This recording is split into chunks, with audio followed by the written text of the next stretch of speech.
እንኳን ለትንሣኤ በዓል አደረሳችሁ። የሴቶች ጥያቄ መልስ አገኘ። መጣበቅ፣ መጨነቅ፣ በሙቀት መሞት ቀረ። ጭንቀት ተፈታ። በቀዶ ጥገና ስፔሻሊስት የተሰሩ የሀገር የባህል አልባሳት ተዘጋጀ። ከሰውነቷ ጋር አስማምቶ አቋምና ወርዷን፣ ትከሻዋን፣ ስፋቱን፣ ቁመቱን፣ የጡትና የደረት ውበትን አጉልቶ በሚያሳይ በሰለጠነበት የቀዶ ጥገና ሙያ መሰረት አሳምሮና አሽሞንሙኖ ሰፍቶ የሚያቀርበው ዶክተር መገኛ የት ነው ካላችሁ፣ እነሆ።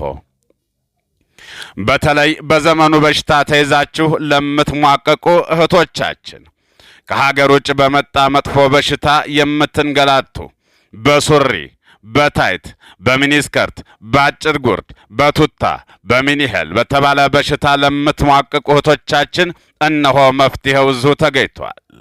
የቀዶ ጥገና ስፔሻሊስት የሀገር ቤት ወግ ባህል የጠበቀ ሕክምና እየሰጠ ይገኛል።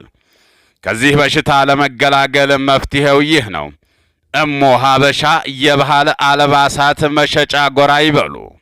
ሸጋ ሸጋ ሽፋኖች፣ የራያ ግልድም፣ የራያ ቀሚስ፣ የተለያዩ ጥበቦች፣ ወርቅ ለምን ያሰኙ የወርቅ ቅብ ያላቸው ጌጣጌጦች፣ እጅ ላይ ሲያርፍ ግርማ ሞገስ የሚደርብ የወንድና የሴት ሰዓት በወርቅ አይነት ቀርበውላችኋል። ከናንተ የሚጠበቀው ሄሎ ብቻ ነው። እሞ ሀበሻ የባህል አልባሳት የትኛውን ቦታ እናደርሳለን? እሞ ሀበሻ የባህል አልባሳት